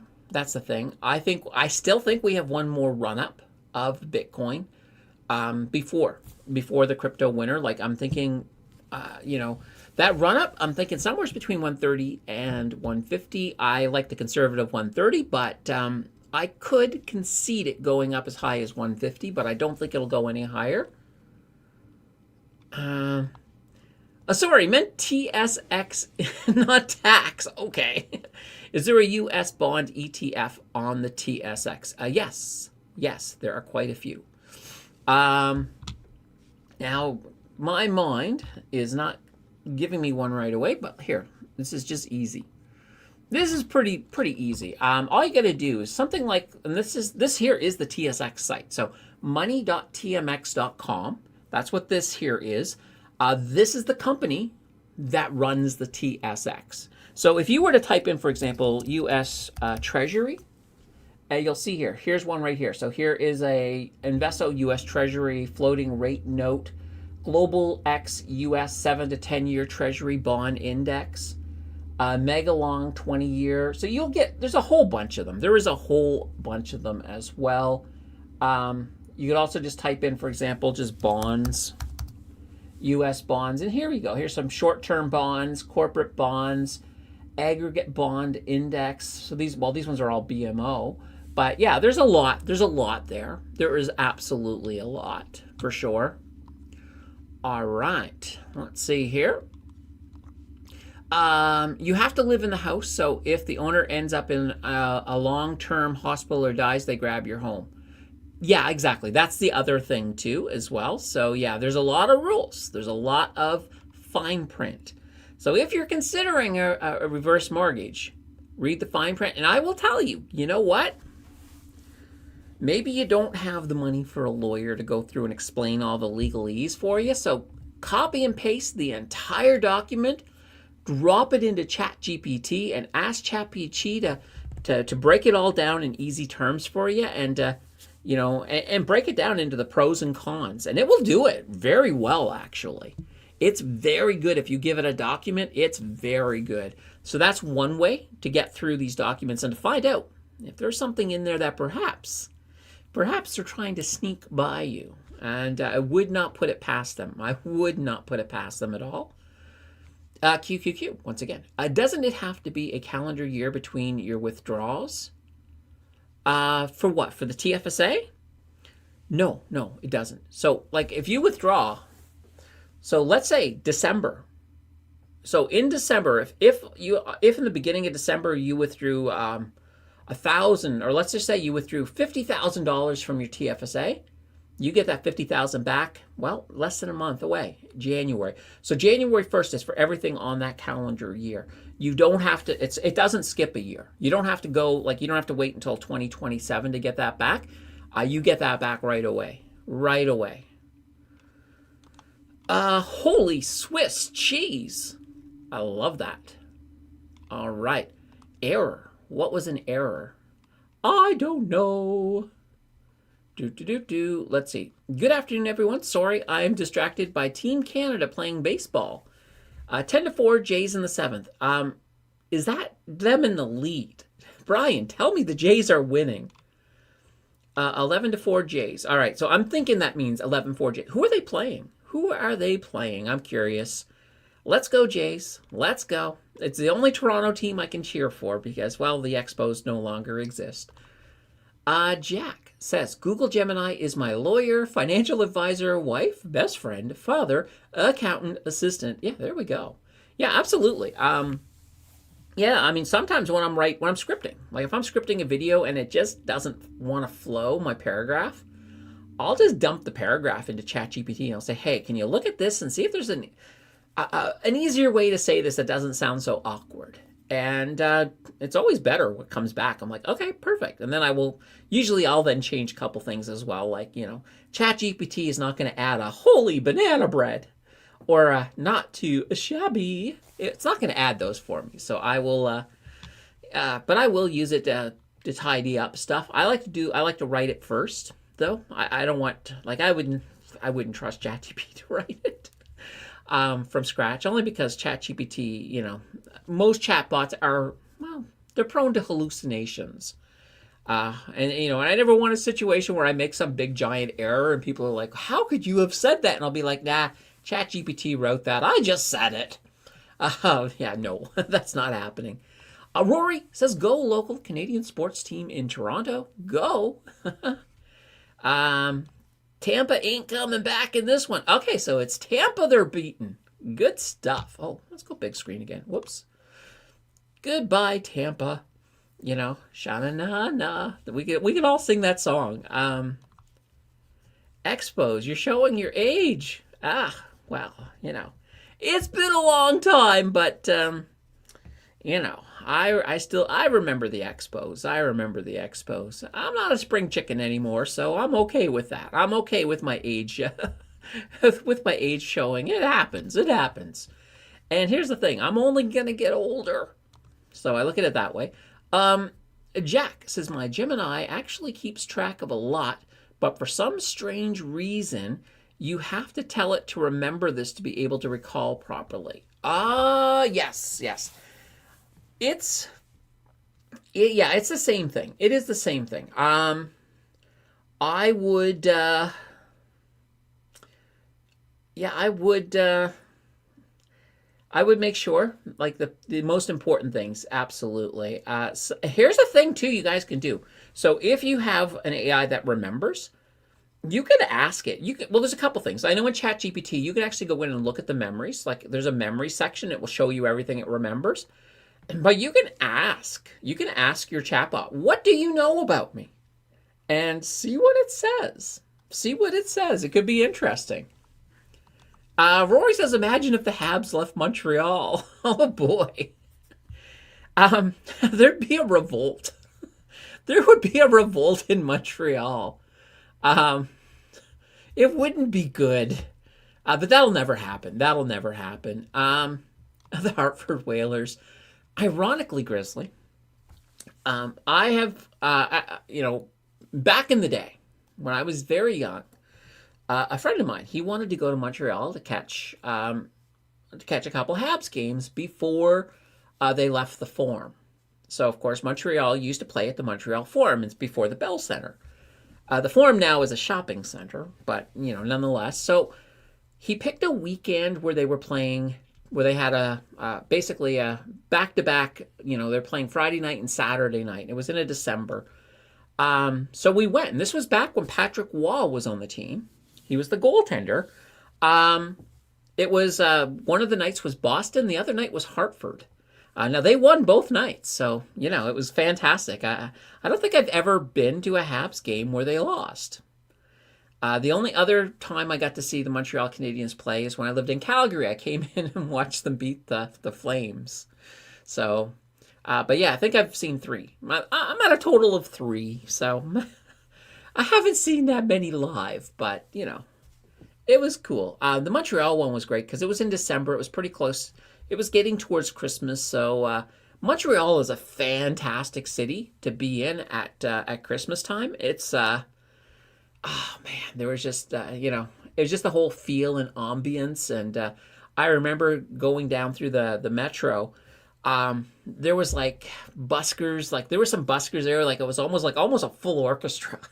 It was like one family, they had a cello and everything doing Christmas music. It was fantastic. I really loved that. That was a trip that really stood out for me. All right, so let's see. 13-4 for the Blue Jays. Trump is not happy. Well, imagine how annoyed Trump would be if the Blue Jays won the World Series. I guarantee this, he probably won't invite them to the White House. That would be funny. Now I really want the Jays to win the World Series just because, it'll annoy Trump big time.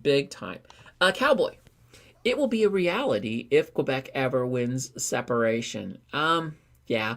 Although, here's the thing. I think for the most part, Quebec is much further away from separation than they've been in a long time. So I think they're fine that way. I mean, Quebec, I don't want to say they whine when they want something, but in the past, sometimes, I think everybody does that to a certain extent, but I think Quebec has a pretty good deal with Canada, and I think they realize that. I think the talk of separation that comes up from time to time is more or less just to make sure Canada doesn't start, that Ottawa doesn't start pulling back some of the benefits that Quebec has. So, Scratch says, Montreal has become a dump in the past few years. Oh, no. Yeah, I haven't been in Montreal now for probably 5 years. Probably 5 years since I've been through Montreal. The last time I got to stay there for about a month, but that was, that was almost 10 years ago. That was almost 10 years ago. It was actually very interesting. I was living in a hotel for a month. It was fun though. I loved it. It was nice to be there for a month. I actually did go to the old Montreal Forum at that point, and in some of the stores there would be some of the seats from the old Forum, and that was pretty darn cool. All right. Rory says Calgary will laugh when McDavid leaves Edmonton. Oh boy. Yeah. I mean, I would like to see McDavid stay in Edmonton, but I think Edmonton needs to win a cup. They need to win a cup. Let's see what they do this year. Let's see what they do this year. I think the regular season starts pretty soon, early in October. So I know they're in preseason right now, and you can't judge the preseason because this is the teams figuring out who they're keeping and who they're sending to the minors, and you don't have the full. A lot of times you don't even have the full team. Sometimes they even split the team in half and they play a couple of different games. So never take the preseason as gospel. That's for sure. Grizzly, you're not being a lurker today, so the Leafs need a cup. Yeah, the Leafs. Oh boy.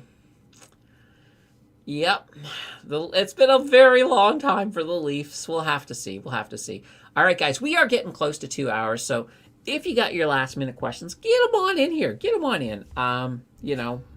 We'll serve them on up here before we land this airplane.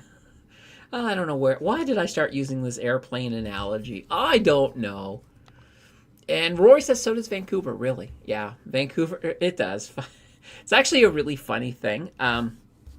So when I used to work at Uniserve, so that was a tech company in Vancouver, I was walking into the office one day in the morning, and there's a bunch of guys out they were trying to give away free yogurt on the side of the street. One of them was harassing me a bit, trying to give me some yogurt, and I'm like, no, man, I don't want your yogurt.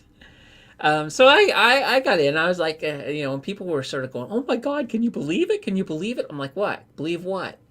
And they're like, didn't you get a yogurt? I'm like, no, I was kind of annoyed by them. And they're like, didn't you recognize those guys? I was like, no. And they're like, they were the Vancouver Canucks. So yeah, they're doing some kind of publicity thing in front of our building. I didn't know. I was just like, okay, well, I said, yeah, I still didn't want the yogurt. All right. Do you have a stop loss on Air Canada? You have an exit plan. Oh, I'm not going to exit on Air Canada. I will ride out whatever happens. I'm fine with Air Canada. They will rise again. I know that they've gone down a little bit. They're in a really good buying position.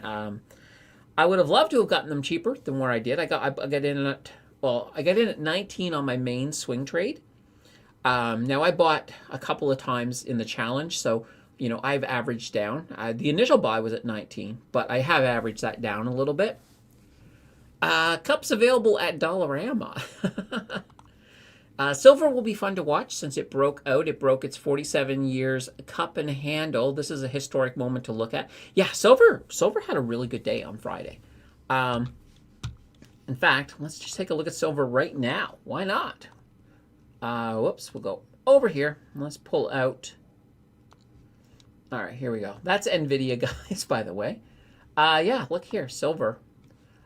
We had this nice breakout up here so far. I mean, they've had a bit of retracement, but that's not too shabby, not too shabby. Up 1.91%. So silver's looking good. Silver is looking good. I'm pretty bullish on most commodities. One commodity I'm not bullish on is lithium. Now, there is a company. I was watching a video earlier today. There's a company in the United States. They're called Peak Energy. Peak Energy. They're a brand. They're a pretty small company, but they have come up with a new design of a sodium battery, and this sodium battery does not use any lithium or magnesium. It just uses basically, I think, iron, sodium. There was a couple of others in there, but they were all common. They're all common minerals. And what's beautiful about this battery is that it's stable. It's very, very stable. So you don't get a situation where it explodes or overheats, and it's very inexpensive as a result. Now, I think they're at a point where they don't yet have the energy density of the lithium batteries, but they're working in that direction. So I was looking at that and I was like, oh, that's interesting. I'm kind of, actually, you know what? I do not know if they're publicly traded yet. It is a U.S. company. Let's find out. Let's find out, guys. I am kind of curious because I was thinking to myself, that might be one to throw a tiny bit in and just a tiny bit of play money. Let's put it there. let's see, Peak Energy, Sun Peak Metals. No, it doesn't look like they're publicly traded yet, but see if we can find their website. Let's actually take a look here. Google. Oops. I probably should be sharing my screen when I'm doing this. All right, let's take a look here. Peak Energy. I'm going to put batteries here just to help me get to the right place. Because otherwise, sodium-ion batteries about to change everything. Yeah, this is what I'm talking about. This is actually the video I was watching. It's by 2-Bit Da Vinci. He does a lot of physics content, also batteries.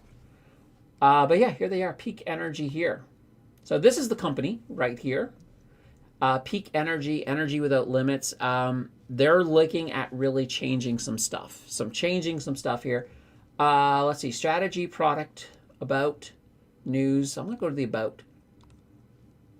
Whoops, we are Peak Energy. Yeah, but what about investing? What about investing? You know, that's what I'm interested in. I'm interested in investing here.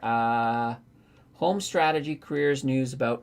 Well, obviously, if they're not public, you can't invest. But this is something, yeah, look at this. They just launched with a 10 million seed. So this is something to look for somewheres down the road. We'll see what they do.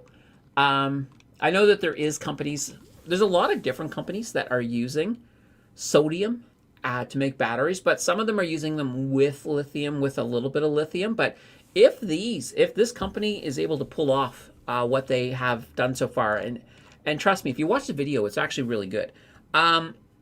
It could be a game changer, but they just need to get that thing up. Now, imagine having cheap energy, battery energy. That would be a game changer. It could be a game changer. It could actually revolutionize a lot of things. But keep in mind, there's still a lot of work to get done, and it's going to take them time. But they're on my radar now. They're on my radar thanks to that video. All right. What have been the best and worst cities you've lived in so far? Okay. All right. Great question. The worst. We'll start with the worst. Hamilton. Now, I don't want to disparage Hamilton. I will point out that when I lived in Hamilton, I only lived there for a month. I moved to Hamilton. I lived there for a month, and I hated it so much I moved. It's actually funny. I didn't know where I wanted to move then. I was just like, I can't live in Hamilton. I gotta move to another city. And I was torn between Windsor and Ottawa. I flipped a coin. Ottawa won the coin toss, so I moved to Ottawa. I've done that. So, but at that point in time, this is when Hamilton, back in the Steel days, was still very dirty. I've heard that they've cleaned themselves up quite a bit since then, but it was so dirty at that point that it was just like the sidewalks were grimy, and I was just like, nah, I can't live here. I can't live here. So Hamilton would be the worst. Now the best. There's so many different criteria. So if it comes to public transportation, Toronto and Calgary, it's kind of a tie between those two when it comes to public transportation. I love that, like Calgary, you can bus to a C train and get pretty much anywhere in the city pretty fast. So I did like that about it. But Toronto, I mean, once again, you get the same sort of situation. Also, the Toronto subways, so much more. They kind of get you to anywhere you need to be anyway. So I like both. Climate-wise, Vancouver would win. Halifax, of course, wins when it comes to nostalgia because I'm from there. And just, overall maritime feeling. I love the maritime feeling. I love the Atlantic Ocean. I love the seashore there. So yeah, I can't nail it down to one best city. Yeah, I can just tell you the worst. The worst for me was Hamilton, but I would be totally willing to reevaluate that for sure. Let's see, those battery tends to be very heavy. I think so. Yeah, it comes down to density, but it sounds like these ones are getting closer. These ones are getting a lot closer. So yeah, I mean, there's still, like, with that whole sector, there's still a lot of work to be done, and I'm looking pretty I'm looking happy. I'm happy about it. I'm happy with where it's going. But like I said, once this takes off, if this starts to get widely adopted, something like, this or any other of these sodium technologies, that doesn't bode well for lithium long term. Long term, I think lithium is still going to have the market that they have now for probably a good 5 to 10 years. But after that, they could be in trouble. ABAT looks great for a battery play. Let's take a look at ABAT. All right, ABAT. Here we go. So the American Battery Technology Company. All right. Yeah, and then, of course, I would want to research the technology and how they're doing it, because I do know one thing I will say.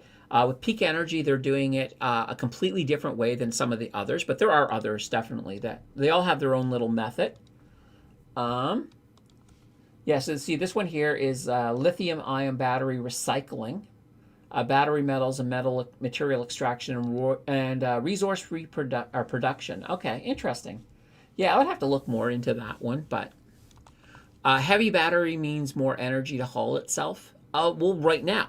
But if we can get a lighter battery with the same energy, cowboy, that obviously there's only so light you want to go, obviously, because if you have a really light vehicle and you get in an accident, you're probably going to get crushed. So yeah, there's a lot of interesting things. Rory says, that's why I never sell the railroads. CN is down 16%. I don't care. Yeah, absolutely.